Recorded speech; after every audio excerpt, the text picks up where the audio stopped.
Nakaupo ang ating bida sa isang lugar nang bigla siyang nagsimulang sumigaw. Sa mismong sandaling yun, may lumabas na abiso sa kanyang screen, matagumpay ang ebolusyon ng Bone Warrior, pagkatapos ay may isa pang abiso na lumabas, ang mga base attributes ay sumailalim sa malaking pagtalon, lakas 30, tatag 30, liksi 30, diwa 30, matapos basahin ang abiso, sinabi ng ating bida, "Oh, ang evolved clone ay may dagdag na talent pala."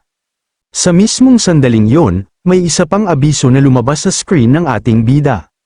Isang pagpapala na ipinagkaloob sa malakas ng kalooban ng mga undead. Tanging ang pinakamakapangyarihang mga individual ng lahi ng Kalansay ang may pagkakataong makakuha nito. Ang pinsalang na idudulot sa mga Kalansay at sa kanilang mga evolved na uri ay bahagyang nadaragdagan at ang pinsalang natatanggap ay bahagyang nababawasan. Matapos basahin ang abiso, sinabi ng ating bida, "Isang tiyak na pagpapahusay na nakatuon laban sa mga Kalansay. Ito ay para mapabilis ko ang pag-grind ng mga halimaw sa Undead Realm." Habang sinasabi ito ng ating bida, isang Kalansay ang dahan-daang lumapit sa kanya mula sa likuran. Sa sumunod na sandali, naghatid ang Kalansay ng malakas na atake diretso sa ulo ng ating bida. Gayunpaman, ang pag-atake ay walang nagawa sa kanya. Tumingin sa Kalansay, mahinahong sinabi ng ating bida, "Talagang nababawasan nga ang pinsala.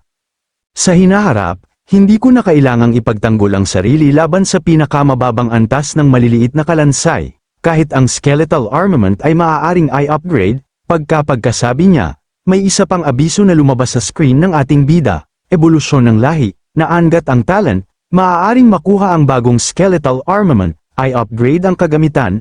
Matapos basahin ito, pinindot ng ating bida ang oo.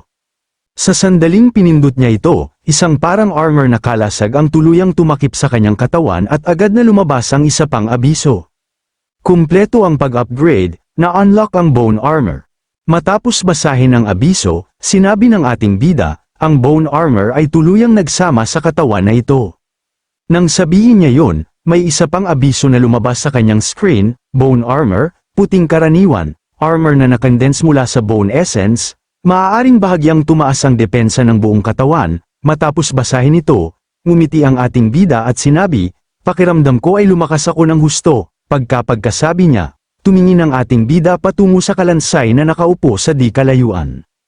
Matapos itong titigan sandali, ngumiti siya at sinabi, "Pasensya na, pero gagamitin kita para sa pagsasanay."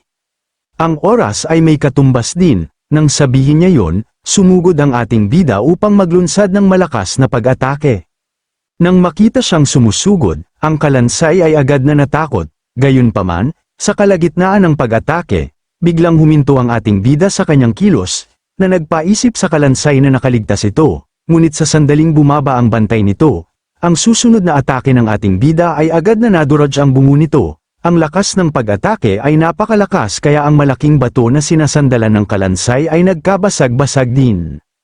Sa mismong sandaling yon, ngumiti ang ating bida at sinabi, "Pasensya na kung nabigo ka. Pinaandar ko lang ang hangin ng kamao." Kap-ares ng bone armor, ang pinsala laban sa mga Kalansay ay tumaas din ng malaki. Kasama, may isa pang abiso na lumabas sa kanyang screen. Lakas +0, 011, Soul Power +0, 055. Matapos basahin ito, sinabi ng ating bida, "Gayunpaman, ang pagpatay sa maliliit na halimaw dito ay hindi na masyadong nakakapagpabuti sa akin." Pagkasabi niyan, umupo ang ating bida makalipas ang ilang sandali, ipinatong ang isang kamay sa kanyang ulo, napabuntong hininga siya nang walang magawa at sinabi, "Ay, hindi, ang pakikipaglaban sa boss ay kumain ng masyadong maraming oras." Sa mismong sandaling yon, lumipat ang eksena at nakita natin ang ating bida na bumalik sa totoong mundo. Ang kanyang kalagayan ay hindi maganda at nakasandal siya kay Bai Zichen para sa suporta. Matapos makita ang ating bida sa ganoong kalagayan, nag-aalalang nagtanong si Bai Zichen, "Okay ka lang ba? Nasaktan ka habang nagme-meditate kanina?" Nang marinig ang kanyang mga salita, naisip ng ating bida sa kanyang sarili, "Ito ay pinsala mula sa laban sa boss kanina. Hindi ako maaaring maging ganito kap-abaya sa hinaharap." Matapos isipin yun, tumingin siya kay Bai Xiaochun at sinabi, "Okay lang ako, may na-encounter lang akong sitwasyon habang nagme-meditate." Pagkasabi ng ating bida, lumingon siya at nagsimulang maglakad palayo. Gayunpaman, bago pa man siya makalayo, biglang tinawag ni Yefan ang pangalan ng ating bida mula sa likuran at sinabi, ang mga buto na iyong tinawag ay hindi na ako kayang pigilan. Lumaban ka sa akin ng patas, pagkapagkasabi niya, agad na sumugod si Yefan patungo sa ating bida, naghahandang maglunsad ng panibagong pag-atake, sa mismong sandaling iyon, mahinaong pinaganya ng ating bida ang kanyang kasanayan, bone shackles, agad na sumabog ang hindi mabilang na mga kadena mula sa kanyang kamay at bumaril patungo kay Yefan mula sa bawat direksyon, mahigpit na binalot ang kanyang buong katawan at iniwan siyang lubusang nakagapos. Matapos masaksihan ang kasanayan ng ating bida, nagmukhang hindi kumbinsido si Yefan at sinabi, hindi patas. Gumamit ka ng kasanayang hindi ko pa nakita, ulitin natin. Matapos marinig ang reklamo ni Yefan, mahinahong sumagot ang ating bida, hanapin mo ako kapag nakaipon ka na ng sapat na contribution point sa susunod.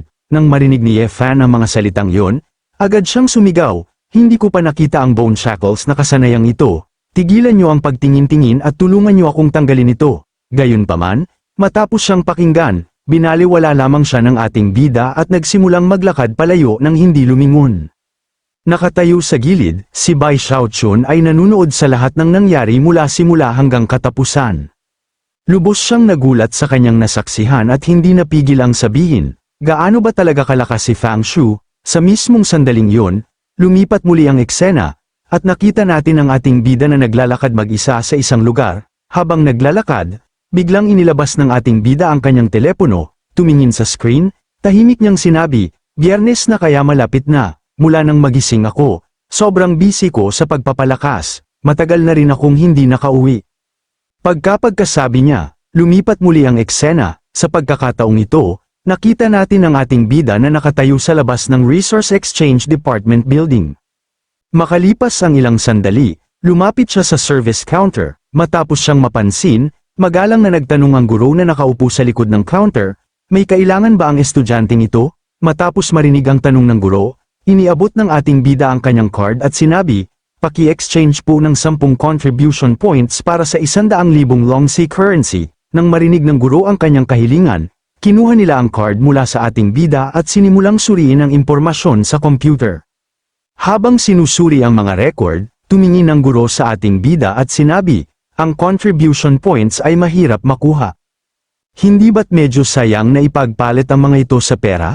Nang marinig ang mga salitang yon, mahinahong sumagot ang ating bida, okay lang, kailangan ko ang perang ito ngayon. Nang marinig ng guro ang sagot ng ating bida, iniabot nila sa kanya ang isang bag at sinabi, sige, kung may iba ka pang exchange need sa hinaharap, maaari mo akong kontakin muli. Matapos kunin ang bag, magalang na nagpasalamat ang ating bida sa guro at sinabi, salamat po, guro, sa perang ito, sana ay medyo gumanda ang kanilang pamumuhay.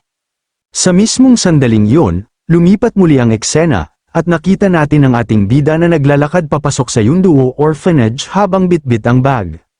Sa loob, isang grupo ng maliliit na bata ang masayang nagtatakbuhan at naglalaro.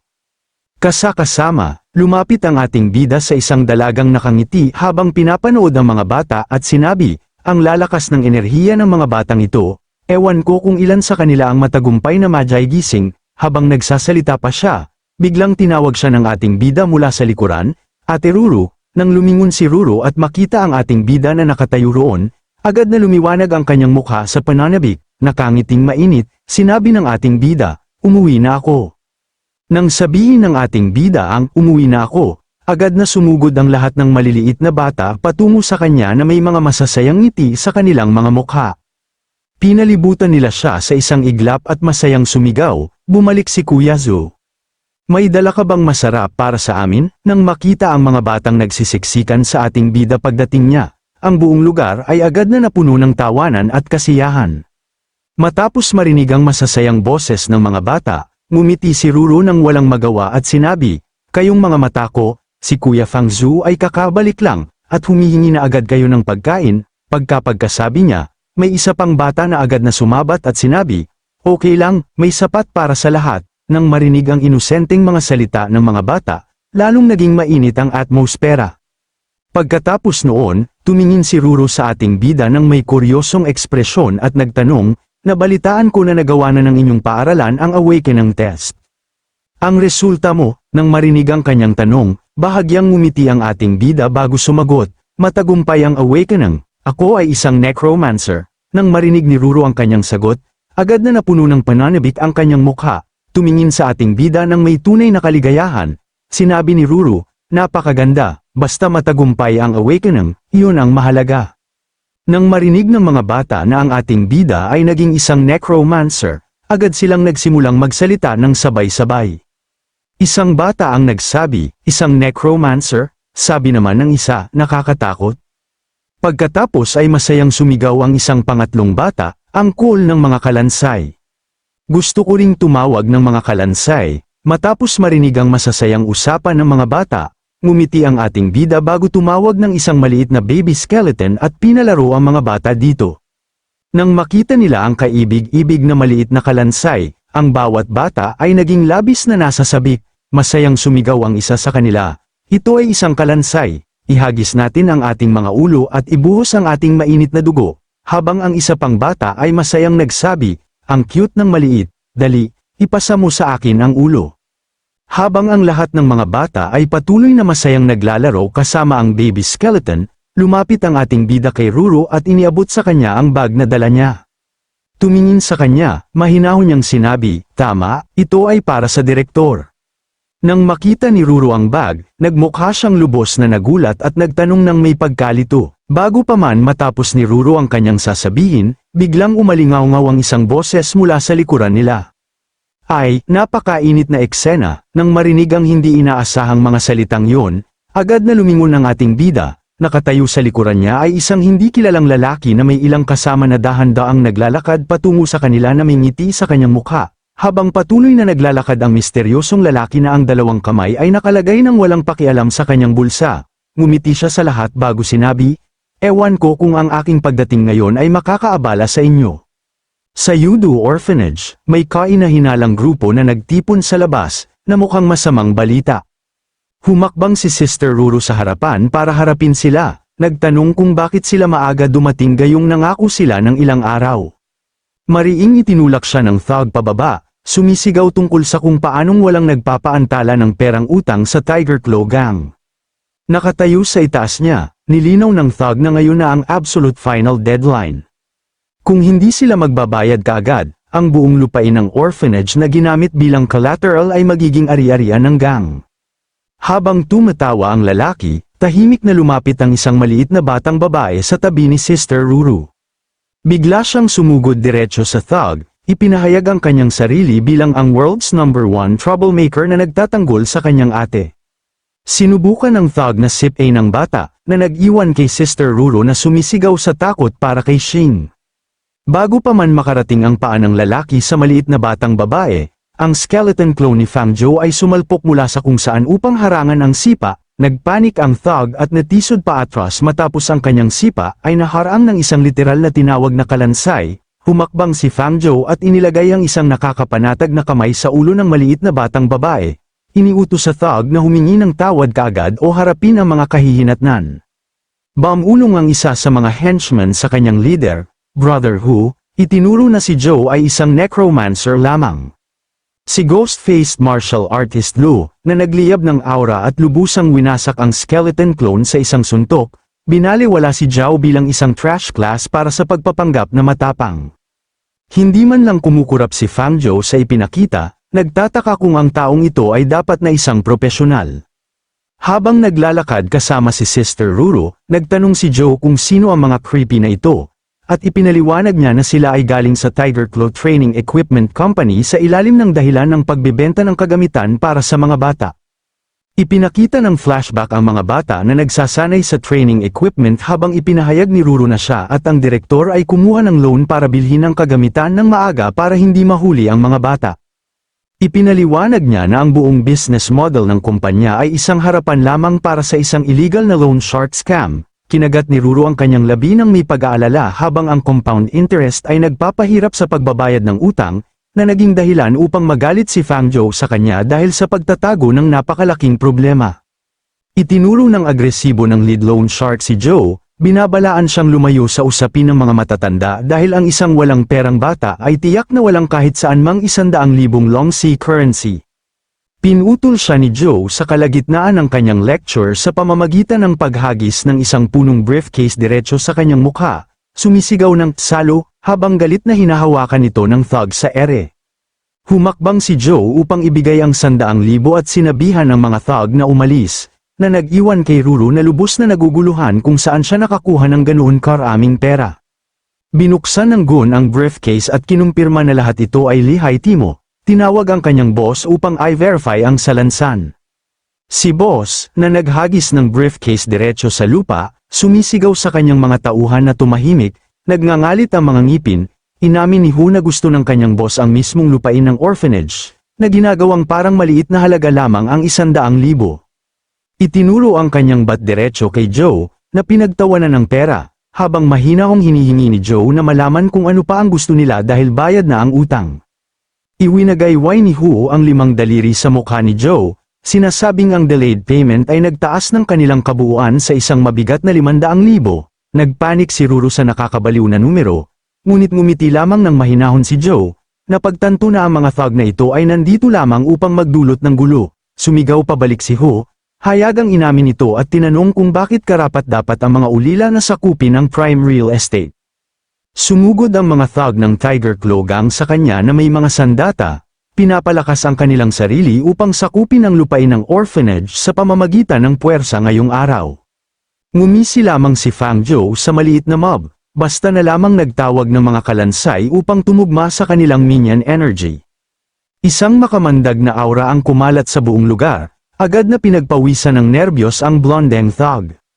Isang pangkat ng mga armadong skeleton warrior ang nagpakita sa harapan mismo ni Fang Zhou, nakatayong mahinahon habang ang kanyang higanteng skeleton warrior ay nakatambay sa likuran niya, sinabihan ng mga thug na harapin ang mga kahihinatnan.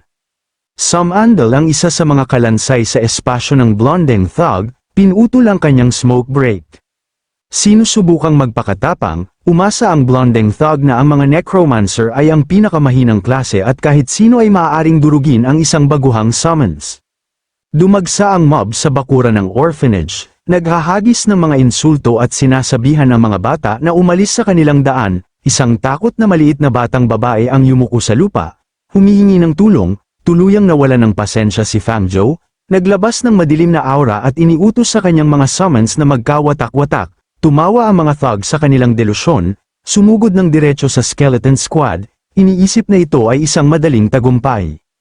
Iwinasiwas ng isang thug ang isang spiked club ng buong lakas sa isang skeleton warrior, ngunit ang mga mata ng summon ay nagliyab lamang ng asul na apoy, lubos na hindi naabala, humiwa pasulong ang skeleton warrior gamit ang kanyang napakalaking talam, na nagpadala sa isang thug na lumipad sa hangin tulad ng isang basahan. Habang bumubuga ang dugo at sumisigaw ang thug sa matinding sakit dahil sa kanyang naputol na kamay, natakot sa kung gaano kalakas ang mga summons na ito, marahang tinakpan ng skeleton ang mga mata ng isang batang lalaki upang iligtas siya sa karahasan.